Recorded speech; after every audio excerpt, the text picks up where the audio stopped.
Great, thank you very much. I appreciate the introduction. As part of my journey in my honored to write 2 books for Taylor and Francis CRC Press having to do with project management and systems engineering. And these books are shown here and available for purchase as a digital as well as hard copy books.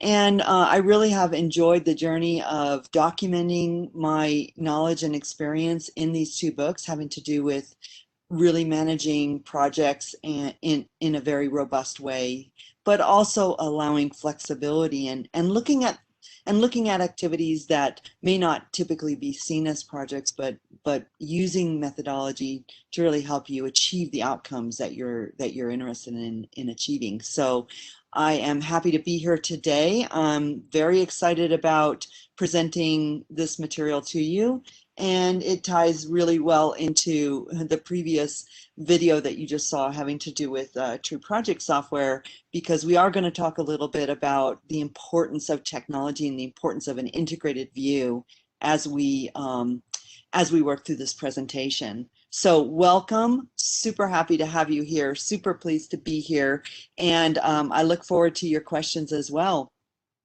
So first of all, I just want to encourage you to think about how what I'm going to talk about actually applies to your work in your field.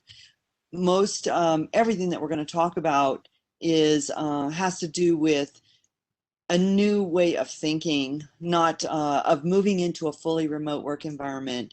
And many of us managing projects right now, we're in the workplace work environment.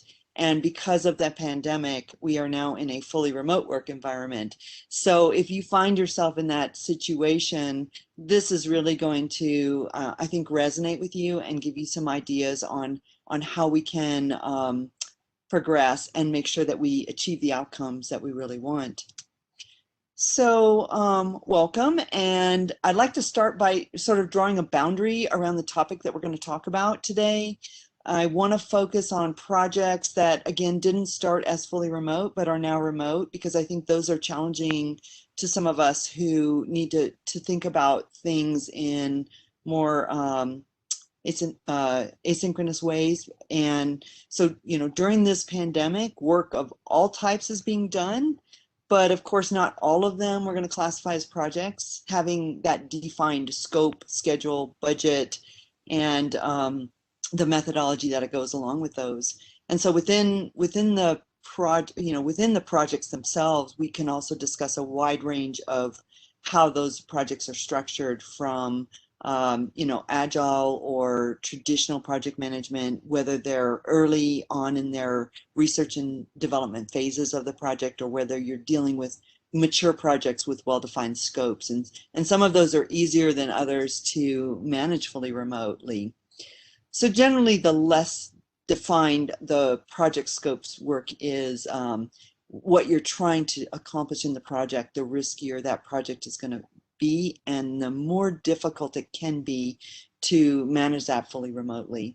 So in a new remote project, the risk goes higher because you typically don't have firm scope commitment, nor highly developed work packages that your team members can just go off and work individually without without consideration of collaborating. So the first thing I would ask you to think about is, how well defined is your scope? How well do you know what it is that you're wanting to do? And if that falls on more of an unknown realm, we don't know where we're going to be iterating, then you have a larger challenge and a higher risk in managing in a fully remote environment. So your project methodology is also an important thing to consider. If you're in the early life cycle phase during research, for example, different individuals have differing roles and responsibilities, and that can drive simultaneous changes.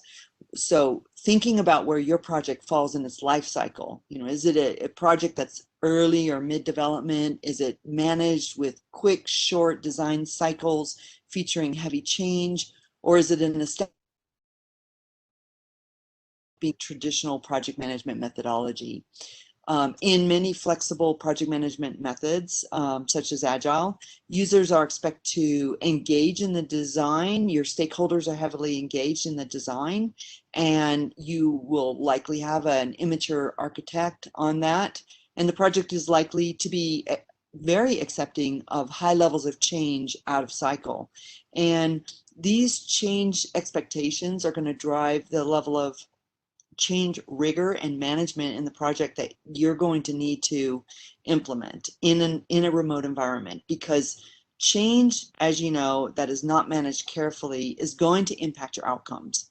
And so you need to consider that carefully in a fully remote environment to make sure that you're managing your change in a way that you always know where you're at on your project. You always know what your configuration is that you're working on. And if you don't do these things, you can find yourself in a world of hurt quickly. So when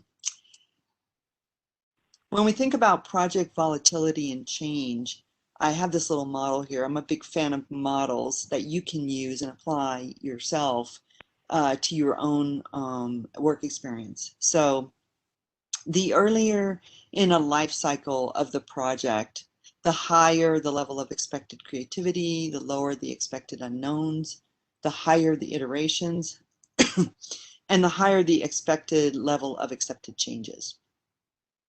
So the higher the level of expected change, the higher the risk to the project, and the more structure you need to put in place in a remote work environment to ensure that the project stays on track.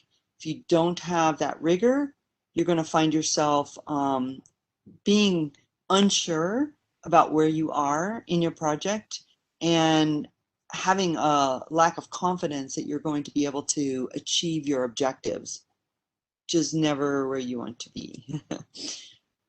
So I want to talk about major challenges to managing any project in a newly fully remote work environment. From my experience, and I'll say you may have more or different experiences, but from my experiences, there's significant challenges in 5 key areas. In particular, how do we communicate and with what technology? And how do we motivate our team, keep them productive and accountable for their work? How can we foster effective collaboration and provide the socialization necessary to bond our team? And how can we best coordinate our work and break through barriers? We also need to think about how we can manage change while ensuring our configuration and versions are the most current. So keeping in mind that, considering that this presentation is short, in the next several slides, I'm going to focus on ideas to mitigate the risks that I've talked about here, and again ask. Hi there, hope you enjoyed that last clip. My name is Michael Maludis, and if you'd like to watch the full 60 minutes of that last webcast, while also gaining complete unlimited access to our entire library of IT learning, simply visit our subscribe page at greatpro.org/subscribe. Unlimited annual access is $199 per year, but if you use the coupon code LEARN2EARN, you can drop that membership fee to just $149. That's less than $13 per month for unlimited access to over 1,000 hours of on-demand career development, covering the entire spectrum of IT management best practices, including business analysis and requirements, software development, quality and testing, risk management, process improvement, project management, and even digital transformation. But your membership doesn't just give you unlimited access to our vast learning library. You also get free access to our mobile app, as well as direct access to our network of over 300 of the world's leading IT consultants, all of whom are dedicated to putting practical knowledge at your fingertips so that you can learn more and earn more. I hope you will join me in becoming a member of the Great IT Professional and advancing your career with us. And if you're on YouTube, don't forget to hit that subscribe button above so that you get notified whenever we publish new free webcasts each week of the year. Thank you for your time and best wishes for your continued success.